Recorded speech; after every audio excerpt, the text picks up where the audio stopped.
Ito nga po, kumakain na po ako ngayon sa lamisa. Yan. Tapos ko lang po maglinis doon sa mga ilalim ng lababo. Nag-spray po ako dahil maraming ipis. Inipis po yung aking mga hunos doon. Hindi ko namalayan. At may kaunting kinakalawang doon. Mabuti na lang inagapan ko. At dali-dali ako nilinis ang basahan. At pinunasan ko ng mga kalakalawang at iyan yung mga tai-tai ng ipis pinagtatanggal ko at ito na nga tapos na po ako magpunas doon at ito na nga po tapos ko po magano ng aking maintenance at ito na kakain na po ako. Hindi ko na po inantay yung aking asawa dahil nandun po siya sa tindahan nag-aayos daw ng kanyang paninda. Okay, siya na lang po mamaya kakain at nagtimpla po ako ng melon. May melon po ako sa rep na yung hinanda ko po yun nung bagong taon at ngayon ko lang po siya na gamit. Hinati ko lang po yung melon kasi hindi ko naman kaya ubusin. Ako lang naman ang umiinom nito, hindi naman umiinom yung asawa ko. Kaya ayan mga guys. At kumain na po ako at ito na nga po yung pinirito ko na bangus. Ito po kinain ko po, nilantakan nga ng anak ko, napakasarap daw kasi sabi niya napakasarap nitong bangus mama, anong ginawa mo dito?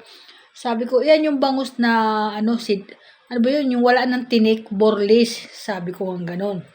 Napakasarap naman mama, pwede po mahumirit pa. Sabi ang ganon. Tag-iisa lang kami na pinarito, kaya tama na yan. Sabi ko ang ganon. Tag-iisa na tayo.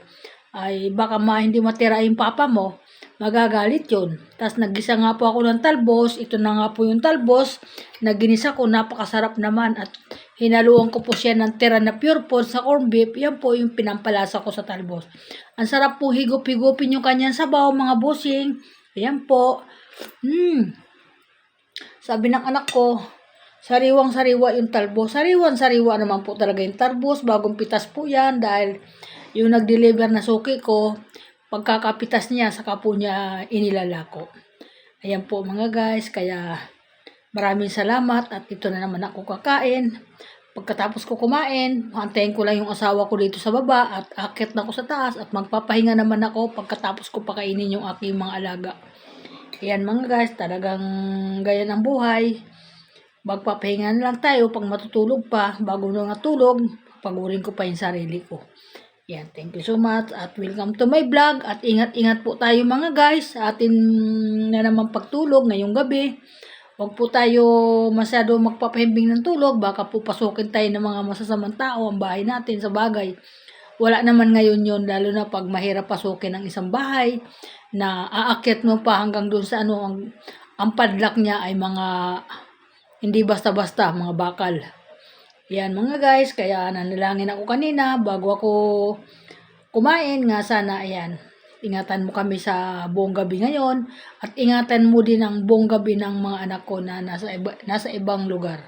Iyan po ang aking hiningi sa Panginoon at ito, kakain na ako at pagkatapos ko kumain, iinumin ko naman yung aking maintenance at iniready ko na nga po dito sa lamisa. Ayan, para baka po makalimutan ko at ang ginagawa ko na po ngayon, nilalagay ko na po sa lamisa yung gamot ko para lagi ko po siya maiinom kasi lagi ko po siya nakakalimutan.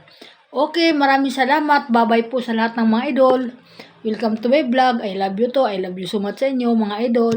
Kakain na po si Nanay Linda. Panoorin na lang po niyo ako at o kaya sabay-sabay tayo kumain. Okay po. Thank you po. Bye-bye po.